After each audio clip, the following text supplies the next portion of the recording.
Oi, tudo bem? Estamos aqui para mais uma das nossas aulas de artes visuais. A temática de hoje é gênero. Gostaria apenas de lembrar no início de nossa aula que esta é a nossa terceira chave para ler uma obra de arte. Relembrando, em nossa primeira aula, discutimos um pouquinho a questão da função da arte. Partimos, portanto, da nossa discussão em relação à função da arte, analisando os objetos que têm função estética ou função artística, diferenciando-os dos objetos prático-utilitários. A nossa segunda chave, que abordamos na aula passada, foi uma discussão relativa à questão das técnicas nas artes visuais. Hoje, vamos abordar a nossa terceira chave, que é a questão do gênero. Por que vamos analisar essa questão? Tomamos como ponto de partida uma questão presente na análise de uma obra de arte, presente na reflexão de muitas pessoas. A grande maioria das pessoas, frente a uma obra de arte, tendencialmente, inicia sua leitura abordando esta obra a partir da sua técnica, portanto perguntam: o que é? Parece um desenho, parece uma pintura. Outras pessoas abordam uma obra de arte analisando, por exemplo, do que se trata. Será um retrato? Será uma paisagem? É um retrato, mas nunca vi um retrato como este.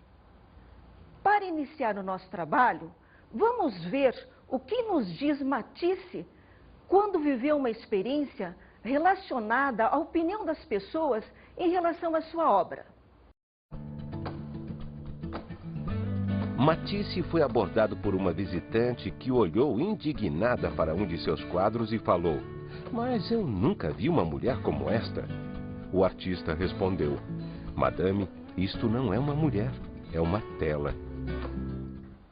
A resposta de Matisse nos mostra claramente que a arte moderna não tem por preocupação a representação fiel da realidade, ou a cópia, a figuração. Podemos perceber também, pela resposta de Matisse, por que a sua obra também foi tão contestada. Observando o retrato de Madame Matisse, podemos perceber que a forma como o artista usa as cores é uma forma bastante violenta. E esta, de fato, era a crítica que a grande maioria das pessoas, inclusive os críticos de arte, fizeram na sua época. Aliás, a partir da crítica que foi feita, esses artistas foram chamados de fauves, que em francês significa fera. Isto é, a forma violenta, a forma feroz com que utilizavam as cores. Quando as pessoas fazem críticas a esse tipo de pintura dizendo nunca vi uma mulher como esta, de fato, nunca vimos uma mulher como esta, mas isto não é uma mulher, é uma pintura, e uma pintura no estilo fauvista. Para que estudar os gêneros nas artes visuais? De fato, é fundamental estudarmos os gêneros nas artes visuais, primeiro, para superar uma leitura emotiva e descritiva da imagem, e em segundo lugar, para ter chaves que nos permitam conhecer e interpretar uma obra de arte. A interpretação das obras de arte implica numa série de conteúdos. Entre esses conteúdos, a compreensão do que é o gênero. Para tal, vamos iniciar o nosso estudo de hoje discutindo um pouco mais aprofundadamente o que é gênero nas artes visuais. Este conceito gênero tem duas conotações muito utilizadas nas artes visuais. A primeira conotação é a ideia de pintura de gênero, isto é, uma pintura relacionada a temas domésticos, a representação de objetos que fazem parte da vida das pessoas. Portanto, a representação de um espaço como uma cozinha, uma sala, espaços relacionados inclusive ao ateliê, à vida do artista. A esse tipo de pintura, que estava relacionado com temas domésticos, chamamos na história da arte de pintura de gênero. Mas temos também uma outra conotação para esse termo, que é um ramo ou uma temática, um assunto ou uma categoria particular da arte. Em relação a isso, podemos dizer, por exemplo, no caso do teatro, que o drama e a comédia são dois gêneros teatrais. No caso da pintura, o retrato e a paisagem também são gêneros. Abordaremos na nossa aula de hoje os gêneros nas artes visuais, mas primeiramente vejamos quais são eles. Quais são os gêneros nas artes visuais? Retrato, natureza morta, paisagem, cenas do cotidiano, cenas históricas, cenas da mitologia e cenas religiosas. No entanto, gostaria de chamar a atenção de vocês para o seguinte fato: nem todas as obras de arte entram dentro desses diferentes gêneros. Na realidade, o estudo dos gêneros é apenas uma forma de classificação das diferentes artes para que a gente consiga entender de uma forma mais didática os diferentes conteúdos da história da arte. Vejamos uma imagem, uma escultura, entre aspas, de Jorge Barrão, para vermos como, no caso desta obra, não podemos ingressar nela via o estudo dos gêneros. Observem essa escada. Na realidade, ela não trata de uma determinada temática, como, por exemplo, retrato, cena do cotidiano, paisagem e assim por diante. É uma escultura. Portanto, precisamos ingressar nesta obra analisando o papel da escultura na contemporaneidade. Jorge Barrão é um artista da década de 80 e o seu tratamento, a forma como ele aborda a escultura, mostra o uso de materiais alternativos, uma visão da escultura bem numa perspectiva contemporânea. Portanto, ele se contrapõe àquela ideia de escultura, como vimos na aula passada, a escultura Moisés de Miguel Ângelo. O primeiro gênero que vamos estudar hoje é retrato. Para esse estudo, vamos analisar rapidamente dois clássicos deste gênero. O primeiro deles é Mona Lisa, é um clássico do Renascimento, é uma pintura de Leonardo da Vinci, feito aproximadamente em 1503, 1508, e se analisarmos os recursos artísticos de Leonardo para a construção desse retrato, veremos que, de fato, ele sintetiza toda a técnica deste artista em relação ao domínio do claro-escuro, ao domínio da perspectiva e do esfumato, como já vimos na aula anterior. Ao lado deste clássico do Renascimento, vejamos um outro retrato. É A Negra, de Tarsila do Amaral. É uma obra feita no auge do modernismo brasileiro, 1923.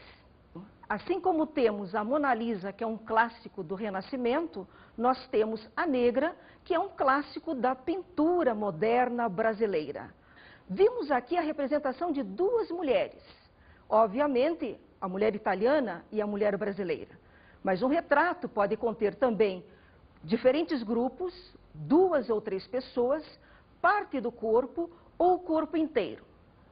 Vejamos agora o segundo gênero, que é a natureza morta. A natureza morta é a representação de um conjunto de objetos que fazem parte do cotidiano das pessoas. Um jarro, um prato, uma mesa arrumada. Geralmente é um arranjo de objetos que fazem parte do cotidiano, aos quais o artista dá uma nova ordem visual. Eu gostaria de chamar a atenção de vocês para o seguinte fato. As pinturas de natureza morta, historicamente, se analisamos essas pinturas ao longo da história da arte, podemos concluir que elas não eram obras consideradas, não era um tema considerado importante para ser representado pela grande arte ou pela arte séria.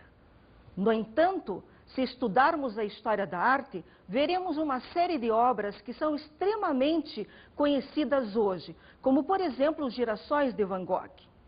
O estudo da natureza morta é extremamente interessante porque este conjunto de objetos que são representados, eles têm, na sua maioria, uma conotação simbólica.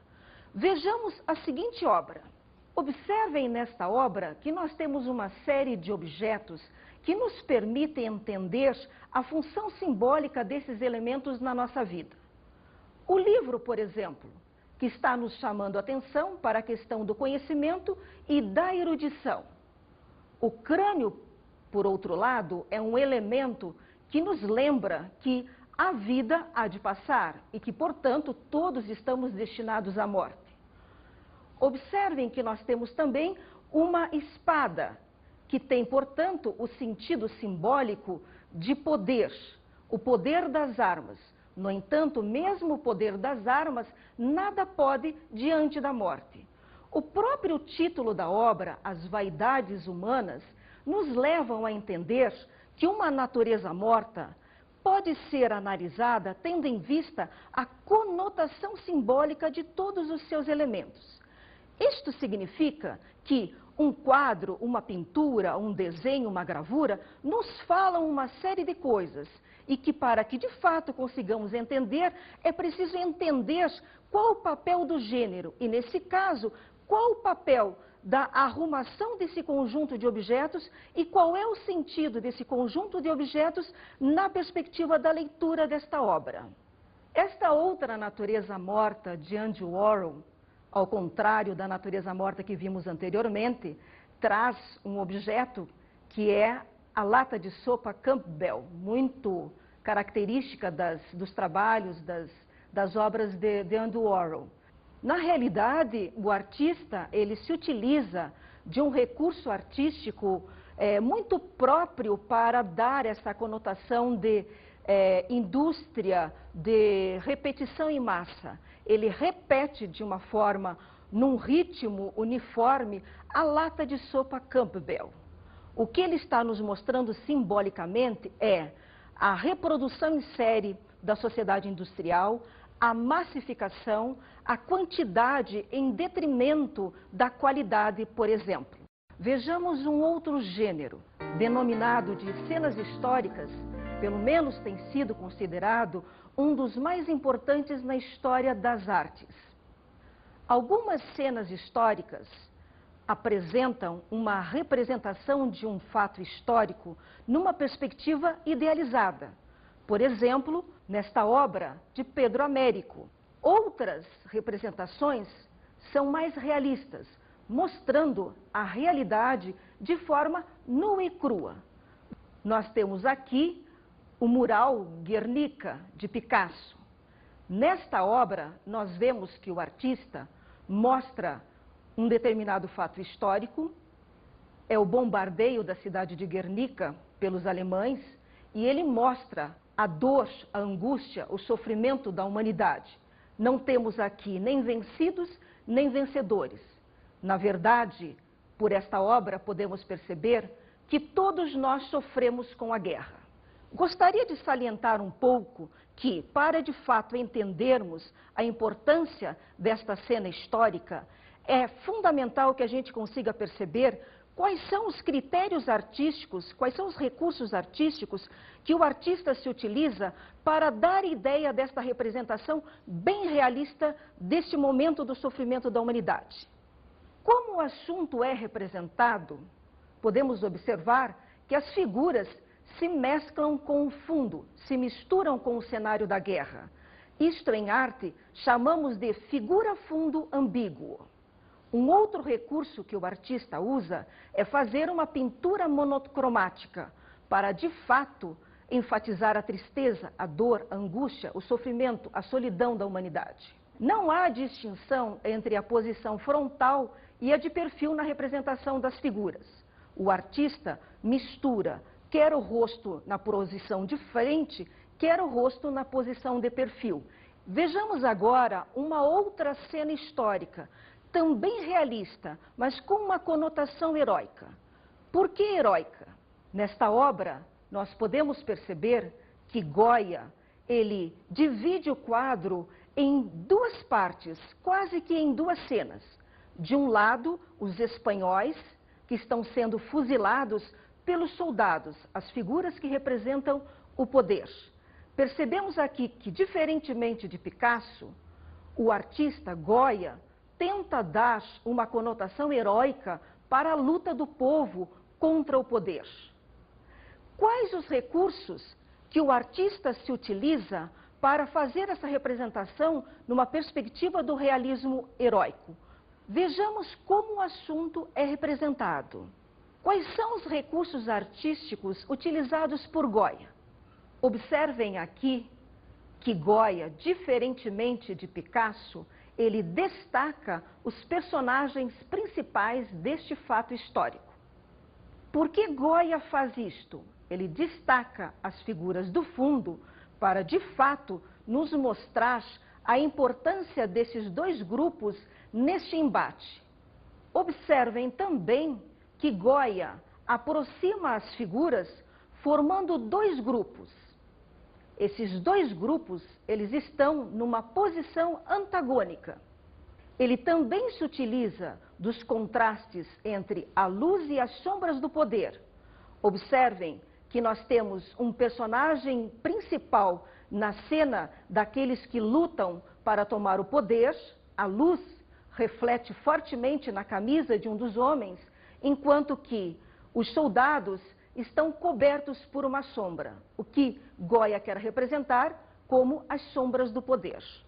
Além das cenas históricas, nós temos também um outro gênero muito conhecido, que são as cenas da mitologia.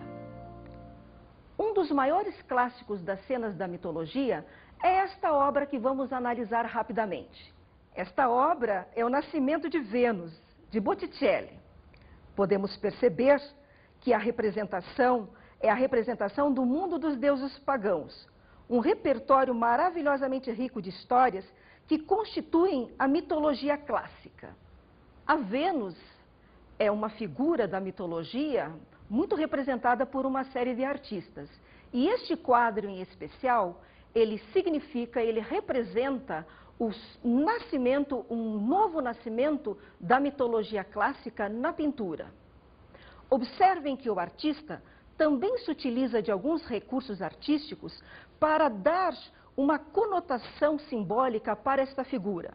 Ele se utiliza de linhas soltas, de linhas leves, para dar a ideia da suavidade, da leveza, da harmonia desta figura, da beleza dessa figura. Esta pintura, ela também pode representar, pode nos dar a ideia da arte como beleza e da arte como verdade. Outro gênero é a representação de cenas religiosas. Neste gênero, nós temos aqui um verdadeiro clássico. Esta obra é a Última Ceia de Leonardo da Vinci. Eu gostaria de chamar a atenção de vocês para o seguinte fato. A igreja, ao lado da nobreza, sempre teve muito interesse na manutenção das artes.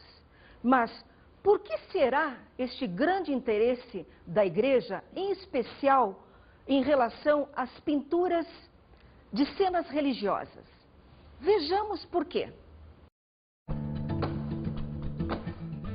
As pinturas podem fazer pelos analfabetos o que a escrita faz pelos que sabem ler. As pessoas simples podem receber a mensagem das sagradas escrituras olhando para ilustrações como essa, de fácil compreensão. Woodford, 1983. De fato, num determinado momento em que a grande maioria das pessoas não sabiam ler, representações como esta, representações de cenas históricas, possibilitavam a educação do povo, e a igreja se valia deste recurso. Além dessas cenas religiosas, nós temos um outro gênero, que é as cenas do cotidiano. Vejamos um clássico em relação a estas cenas. Esta obra é Almoço com Remadores, de Renoir. Escolhi esta cena do cotidiano porque a grande maioria das pessoas, frente a uma obra de arte como esta, geralmente começa a sua leitura pela descrição da situação, pela descrição do que está acontecendo. Portanto, fazem a leitura entendendo que as cores são alegres, que é uma refeição, que há amizade entre a moça e o cãozinho e que as pessoas estão todas felizes. É um tema alegre. Nesta perspectiva, gostam desse tipo de quadro. Outras pessoas, no entanto, quando veem uma obra como esta, acham que a técnica do artista, como ele é um artista impressionista, a sua técnica é errada, entre aspas, porque entendem que o artista não mistura as cores, como, por exemplo, fazia Leonardo da Vinci por meio da técnica do esfumato. Esse artista, como é do movimento chamado impressionista, trabalha com pequenas pinceladas. Esta forma de pintar, para muitas pessoas, é uma forma considerada errada. Nesta perspectiva, fazem muitas vezes crítica a esse tipo de quadro. O que podemos perceber então é que para muitas pessoas a leitura da obra de arte fica muitas vezes apenas na aparência da obra. Na realidade, entender uma obra de arte implica no conhecimento não só de qual é o assunto, não só na descrição do assunto, mas entender a relação entre a descrição do artista, a descrição que o artista dá de um determinado tema e a técnica que ele se utiliza. Comparando esta obra com um outro clássico, vejamos agora o Comedores de Batata, que é uma obra de Van Gogh. Esta obra, para muitas pessoas, também é uma obra considerada feia, porque o artista não pintou camponeses edulcorados. Vejamos o que escreve Van Gogh para o irmão Theo sobre este quadro. E até pode ser que ele seja uma verdadeira pintura de camponeses. Eu sei que ele é isto, mas quem preferir ver camponeses edulcorados, que passe ao largo. Se estudarmos um pouco a história da arte e entendermos o papel, a importância de Van Gogh para a história da arte, podemos perceber que ele é um pós-impressionista e um precursor do expressionismo. O expressionismo é um movimento de arte que tem por preocupação, muito mais do que representar a realidade, usar a cor para, de fato, transmitir melhor os sentimentos, a expressão das pessoas.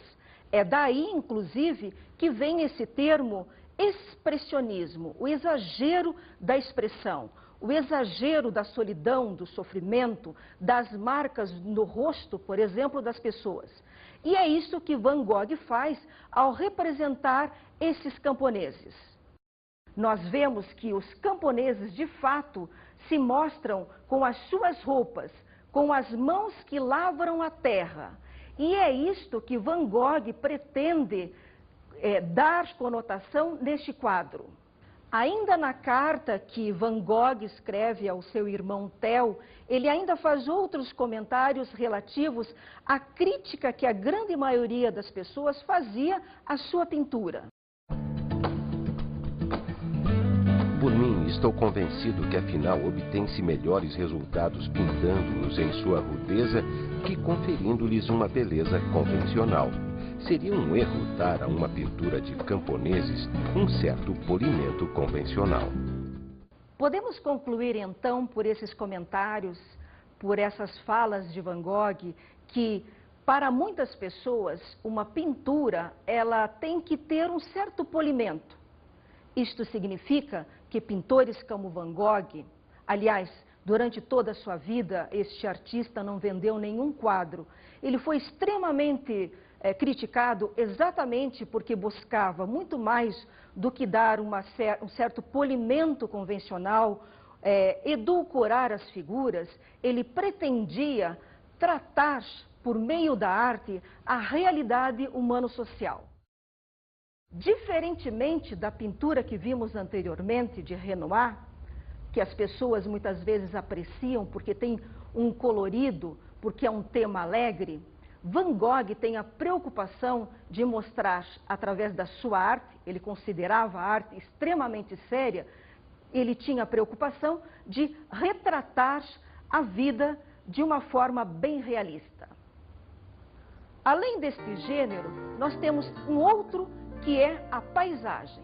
A paisagem é a representação de uma cidade, do campo, de um recorte de uma praça, por exemplo, de uma floresta, com figuras ou não. Este gênero pode ser classificado em natural, urbana ou casaril e marinha, quando o tema é o mar. Vejamos então uma paisagem de Monet. Esta obra é um clássico do impressionismo. Aliás, ela marca o nascimento deste movimento. O próprio título dela, Impressões, é que deu surgimento, é que batizou este movimento. No momento em que ela foi exposta, a grande maioria dos críticos, fazendo uma crítica às obras impressionistas, disseram o seguinte: estas obras são apenas impressões. Com este comentário pejorativo, deu surgimento ao impressionismo, um dos movimentos mais importantes da história da arte. Observem nesta obra de Monet como ela sintetiza todo o movimento impressionista. Na realidade, ela é uma síntese da relação entre a luz e a cor. Monet quis representar a atmosfera num determinado momento do dia, mostrando a influência da luz sobre a cor. Para finalizar, gostaria de lembrar para vocês que a paisagem também ao longo da história da arte, assim como a natureza morta, não é considerada um grande tema para ser representado. A grande maioria dos clássicos tendencialmente tem se utilizado da paisagem para apenas dar uma ideia de onde acontece aquela situação, aquela história, aquela narrativa. Enfim, trabalhamos um pouquinho hoje com uma série de gêneros. Vamos agora às nossas dicas de estudo.